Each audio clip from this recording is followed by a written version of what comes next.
आज प्रभु के वचन 4 अध्याय के अंदर से हम लोग कुछ बातों को सीखने का प्रयास करेंगे और मेरी ये प्रार्थना है कि हम इस वचन को सुनने के बाद कुछ समय आराधना और प्रार्थना के अंदर हम प्रवेश करेंगे. We will enter into a time of worship and surrender after we have heard and listened to the word of God. 4 अध्याय की पहली आयत में यीशु पवित्र आत्मा से भरा हुआ यरदन से लौटा. After being filled with the Spirit, he is now returning from Jordan. यरदन से लौटा. प्रभु यीशु मसीह की पृथ्वी सेवकाई के अंदर ध्यान से सुनिए आप लोग. मैं सोचता हूं मेरे शब्दों में 4 घटक हुए आत्मा और उसके साथ काम करने के. 4 घटक, 4 phases. एक, लूका रचित सुसमाचार पहले अध्याय की 35 आयत में लूक 1:35 से पवित्र आत्मा के द्वारा मरियम गर्भवती हुई और यीशु को जनी. और प्रभु के दास ने भी प्रार्थना के अंदर वही बात कही, ये कैसे होगा? मरियम ने कहा, मैं किसी पुरुष को जानती नहीं हूं, लेकिन स्वर्गदूत उसने कहा, तेरे ऊपर पवित्र आत्मा उतरेगा और तू गर्भधारण करेगी और तू एक पुत्र को जन्म देगी जिसका नाम तू यीशु रखेगी. पवित्र आत्मा के द्वारा यीशु का जन्म हुआ. लेकिन 3 अध्याय के अंदर अगर आप देखें मेरे साथ 3:21 में लिखा है, जब बपतिस्मा प्रभु यीशु मसीह का हुआ, ध्यान से सुनना आप लोग, जब बपतिस्मा प्रभु यीशु मसीह का हुआ तो पवित्र आत्मा की भरपूरी प्रभु यीशु मसीह को प्राप्त हुई. देखिए क्या लिखा है, मैं पढ़ूं आपके लिए. 3:21 लूक 3:21. जब सब लोगों ने बपतिस्मा लिया और यीशु भी बपतिस्मा लेकर प्रार्थना कर रहा था तो आकाश खुल गया. जोर से बोलिएगा, आकाश खुल गया. एक बार और जोर से बोलिए, आकाश खुल गया. और क्या हुआ? और पवित्र आत्मा शारीरिक रूप में कबूतर के समान उस पर उतरा. कबूतर के समान प्रभु यीशु मसीह पर. बपतिस्मे की विधि के पश्चात जब यीशु प्रार्थना कर रहे थे, उनके ऊपर पवित्र आत्मा शारीरिक रूप में कबूतर के समान उतरा. अगर प्रभु यीशु मसीह पवित्र आत्मा के जन्माए गए थे पहले चरण में, तो यहां पर पवित्र आत्मा के द्वारा भरे गए हैं. Formed by the Spirit, but at the same time filled by the Spirit. लेकिन तीसरा एक और चरण है जिसकी ओर मैं आप सुबह आपको लेकर जाना चाहता हूं. वहां पर यहां लिखा है, देखिए 4 के पहली आयत के अंदर लिखा है, यीशु पवित्र आत्मा से भरा हुआ यरदन से लौटा. और आगे देखिए, 40 दिन तक आत्मा के सिखाने से जंगल में फिरता रहा. आत्मा के सिखाने से, मेरे शब्द में अगर मैं कहूं, न केवल यीशु आत्मा के द्वारा जन्माया गया, मैं आपसे पूछूंगा बाद में, ध्यान देना आप लोग, न केवल यीशु आत्मा के द्वारा जन्माया गया, परंतु यीशु आत्मा के द्वारा भरा गया. न केवल आत्मा के द्वारा भरा गया, अब यीशु आत्मा के सिखाए चल रहा है. He is being led by the spirit. कई बार हम जब आत्मा के चलाए चलते, जब हम सोचते हैं अच्छी अच्छी बातों के बारे में, हम सोचते हैं वो मुझे हरी हरी चराई में ले जाएगा, मुझे वहां ले जाएगा, मुझे यहां ले जाएगा. लेकिन यीशु को कहां ले गया आत्मा? यीशु को आत्मा चलाते हुए जंगल के अंदर ले गया ताकि उसकी परीक्षा करे. He was led by the Spirit into the wilderness to be tested. और ये इसमें अपन गौर करेंगे. लेकिन चौथा चरण भी आपको मैं बोल दूं ताकि आप भी ना भूलें और मैं भी ना भूलूं. एक बार और बोलें अपन, यीशु पवित्र आत्मा के द्वारा जन्माए गए. नंबर 2, पवित्र आत्मा के द्वारा, बोलिए मेरे साथ, हां, भरे गए. नंबर 3, यीशु मसीह आत्मा के द्वारा चलाए गए. हिंदी में सिखाए लिखा है, लेकिन चलाए गए. लेकिन एक चौथा चरण है तो 4 के 14 में लिखा है, यीशु आत्मा से भरने के पश्चात, चलने के पश्चात अब आत्मा से भरकर सेवा कर रहे हैं. 4 चरण. और आज मैं आपको आमंत्रित करना चाहता हूं, 4 चरण के बारे में अपन पूरा नहीं सीख पाएंगे, लेकिन तीसरे चरण में अपन कुछ देर रुकेंगे और प्रभु से अपन बात करेंगे और सीखने का प्रयास करेंगे. 4 के 14 में लिखा है, चौथा चरण की बात में अगर आपसे कहूं, यीशु आत्मा की सामर्थ से भरा हुआ गलील को लौटा और उसकी चर्चा आसपास के सारे देश में फैल गई. वह उनके आराधनालयों में उपदेश करता रहा और सब उसकी बड़ाई करते थे. He was not only formed, he was not only filled, he was not only led, but he was ministering through the power of the Holy Spirit. आत्मा की सामर्थ से वे सेवा कर रहे थे. कई बार इस साल हम आपको कह चुके हैं, अगर आपकी सेवा को ये पिता को ग्रहण करना है, सुना ध्यान से, मेरी सेवा को अगर परमेश्वर को ग्रहण योग्य होना है तो उसे मुझे पवित्र आत्मा की सहायता से करना है. मेरी ताकत से, मेरी राइचियसनेस से, मेरी पढ़ाई से, मेरी मेहनत से, मेरी कलाकारी से अगर मैं परमेश्वर के सामने कुछ अर्पण करूंगा, परमेश्वर उसे ग्रहण नहीं करता है। परंतु मैं जब आत्मा पर निर्भर हो जाऊंगा, आत्मा की भरपूरी पर, मैं उसकी सहभागिता पर, उसकी संगति पर, उसकी मदद से जब मैं कुछ भी करने लगूंगा, पिता प्रसन्न होगा और मुझे उन्नति का कारण और दूसरों को आनंद का कारण बनेगा। 4 लेवल्स नहीं कह सकते, 4 चरण, फेजेस हम कह सकते हैं। यीशु आत्मा के द्वारा जन्माया गया, यीशु आत्मा के द्वारा भरा गया, यीशु आत्मा के द्वारा चलाया गया, लेकिन चौथा चरण यीशु आत्मा के द्वारा सेवा कर रहा था। लेकिन तीसरे चरण में अक्सर मैं भी लेड बाय द स्पिरिट जब हम बोलते हैं आत्मा के द्वारा वो चलाए गए, हम सोचते हैं ऊंचाइयों पर ले जा रहा है। लेकिन यीशु को देखिए कहां ले जा रहा है। यीशु को आत्मा जंगल में लेकर जा रहा है, विल्डरनेस के अंदर लेकर जा रहा है, जहां पर सूखी भूमि है, जहां पर चट्टान है, जहां पर कुछ लोग नहीं है, कोई प्रोत्साहन नहीं है, कोई भी अच्छे शब्द बोलने वाला नहीं है, केवल सूखी चट्टानें हैं। और वहां पर देखिए क्या लिखा है, 40 दिन तक प्रभु यीशु मसीह आत्मा के सिखाए जंगल के अंदर रहा। सुनिए, मैं आपके लिए पढ़ूं उसको, 4 के 1 और 2 अब मैं आपके लिए पढ़ूंगा। यीशु पवित्र आत्मा से भरा हुआ यरदन से लौटा, ध्यान से सुनना, और 40 दिन तक, जोर से बोलिए 40 दिन तक।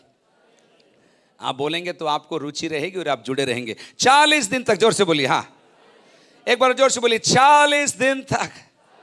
40 का बहुत महत्व है बाइबल के अंदर। अलग अलग 40 साल इजराइल लोग जंगल में रहे, 40 दिन मूसा पर्वत पर रहा, 40 दिन यहां पर आप देख रहे हैं यीशु 40 दिन तक जंगल में रहा। और फिर लिखा है और शैतान उसकी परीक्षा करता रहा। आप क्या बोल रहे हैं? आप उपवास कर रहे हैं यीशु, और शैतान आपकी परीक्षा कर रहा है? नहीं, ऐसा नहीं है। लेकिन 40 दिन उसने उपवास और प्रार्थना जंगल के अंदर अकेले रहते किया, और वहां लिखा है उन दिनों में उसने कुछ न खाया, और जब वे दिन पूरे हो गए तो उसे भूख लगी। कई बार हम सोचते हैं यीशु मसीह ने चमत्कार किए ना, वो तो परमेश्वर का पुत्र था इसलिए उसने चमत्कार किए।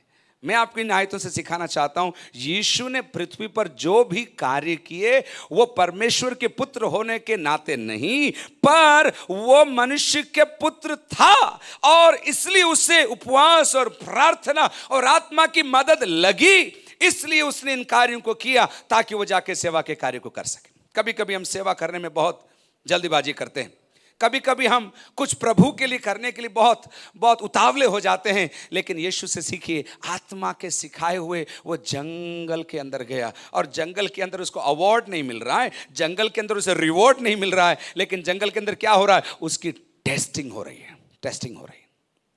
मेरे प्रियो, जो प्रभु ने वचन मुझे दिया वो मैं एक सारांश में आपको आज सुबह कहना चाहता हूं। I want to summarize what the Lord has told me. परीक्षा आपको तोड़ने के लिए नहीं, इन दिनों के अंदर पवित्र आत्मा आपको ऐसी अवस्थाओं में डालेगा, पवित्र आत्मा आपको ऐसी अवस्थाओं में डालेगा जहां पर आप टूटने के लिए नहीं, परंतु परमेश्वर के उपयोगी पात्र बनने के लिए प्रभु आपको उन अवस्थाओं के अंदर डालेगा।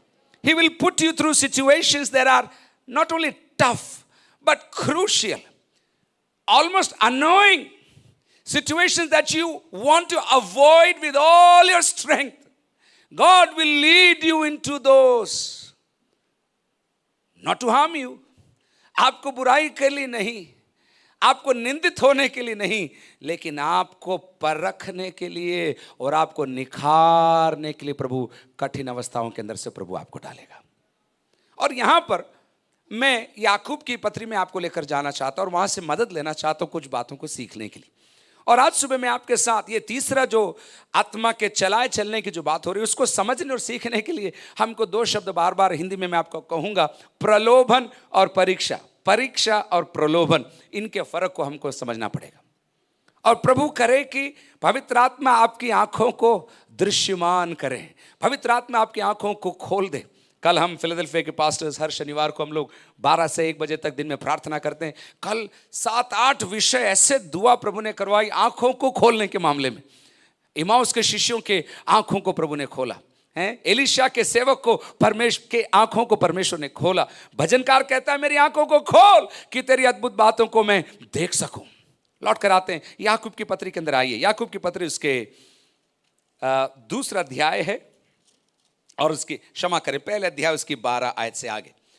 Okay, James chapter 1 verses 12 onwards, याकूब पहला अध्याय 12 आयत से आगे, पेज नंबर 318 नए नियम के अंदर। आप खोल रहे हैं, आपके पास बाइबल है ना, आप पकड़ कर मत बैठिए, खोलिए उसको। ओके, धन्य है वह मनुष्य जो परीक्षा में स्थिर रहता है, क्योंकि वह खरा निकलकर जीवन का वो मुकुट पाएगा जिसकी प्रतिज्ञा प्रभु ने अपने प्रेम करने वालों से की है। अब ध्यान से सुनिए। 13, जब किसी की परीक्षा हो, हिंदी में परीक्षा लिखा है, काश वहां पर प्रलोभन लिखा होता, तो मैं आपको प्रलोभन पढ़कर मैं आपको समझाऊंगा।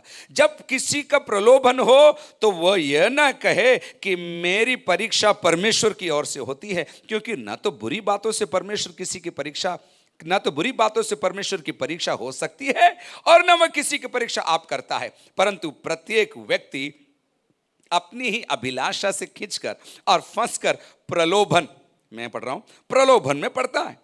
फिर अभिलाषा गर्भवती होकर पाप को जन्म देती है, और जब पाप बढ़ जाता है तो मृत्यु को उत्पन्न करता है। परीक्षा और प्रलोभन, आप पूछेंगे क्या कहना चाह रहे हैं आप? मैं आपको कहना चाह रहा हूं, आज सुबह आपके जीवन की अवस्थाओं को आपको टेस्ट करना। You have to test the situations that you are in, and the spirit of the Lord will help you to discern.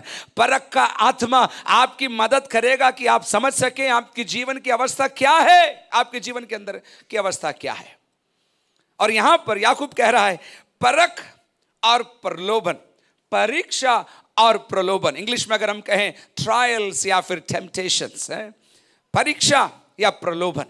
परीक्षा परमेश्वर की ओर से आती है, प्रलोभन शैतान और शरीर और संसार की ओर से आता है। ठीक है, आप इस बात को ध्यान दीजिए। नंबर 2, परीक्षा आपके अंदर की उत्तमता को बाहर निकालने और दिखाने के लिए आती है। प्रलोभन आपकी कमजोरी को जमाने के सामने प्रकट करने के लिए आती है।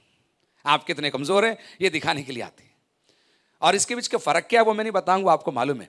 परीक्षा आपको तोड़ने के लिए नहीं, हां आप टूटते हैं लेकिन टूटे नहीं रहते। परीक्षा आपको अगर तोड़ती है तो उसके अंदर से एक नया पात्र आपको बनाती है।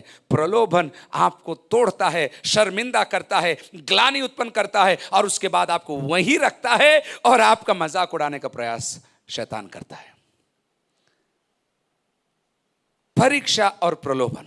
प्रभु यीशु मसीह, सुनिए, प्रभु यीशु मसीह 40 डेज 40 दिन तक आत्मा के चलाए चले जंगल में गए, और जब वो जंगल के अंदर गए उनकी परीक्षा हुई। यीशु की परीक्षा होने की क्या जरूरत थी? जरूरत यह थी क्योंकि वो मनुष्य के देह के अंदर थे। यीशु की परीक्षा की क्या जरूरत थी? बिकॉज यीशु को स्वयं ये जानना जरूरी था और जमाने को जानना ये जरूरी था कि जो उसकी ताकत है वो ताकत को आजमाएगा नहीं जब तक कि पिता उसका आदेश उसे ना दे। शैतान ने बहुत खूबसूरत तरीके से उसे प्रलोभित करने का प्रयास किया। क्या बोला? भूख लग रही है, 40 दिन से आप कमजोर हो, रोटी के सपने आ रहे हैं आपको तकलीफ हो रही है। एक काम करते हैं, प्रलोभन, कुछ ज्यादा करना नहीं पड़ेगा। बैठने में मदद करें प्लीज। और कुछ आपको ज्यादा करना नहीं पड़ेगा, आपको बस कहना है और रोटी बन जाएगी। You only have to say the word and it will become bread. Your needs will be filled. आपकी आवश्यकता पूरी हो जाएगी। कौन सी बड़ी बात? आप दुआ करो, चमत्कार हो जाएगा। और अगर चमत्कार हो गया तो हालेलुया बोलना, गवाही देना या एनवलप डाल देना। यीशु कहता नहीं नहीं नहीं नहीं नहीं, मैंने सीखा है कि मैं रोटी बना सकता हूं। ध्यान से सुनना, मैं रोटी बना सकता हूं, मैं चमत्कार कर सकता हूं, लेकिन मेरा पिता जब तक मुझे आदेश नहीं देगा मैं उस काम को नहीं करूंगा। ये था टेस्ट। आपको प्रलोभित या आपकी परीक्षा जब आपके जीवन के अंदर होती है, कई बार हम परमेश्वर की बातों को कट मारकर, कई बार हम परमेश्वर की बातों को ओवरटेक करके निकल जाना चाहते हैं। परमेश्वर के समयों को न समझकर हम जल्दबाजी करना चाहते हैं, और जब जल्दबाजी करते हैं हम विषम परिस्थिति में फंस जाते हैं। प्रभु का आत्मा आज सुबह मुझे और आपको सिखाना चाहता है, don't try to overtake God. Test the times, समयों को जानो, समयों को परखो, जल्दबाजी मत करो, पाप की उलझनों से बचो, क्योंकि प्रभु आपको अगर परीक्षा में डाल रहा है तो परीक्षा के अंदर वो आपको विजयी होने के लिए आपको डाल रहा है, आपको विफल करने के लिए नहीं, सफल बनाकर एक गवाह के रूप में आपको वो खड़ा और पेश करना चाहता है।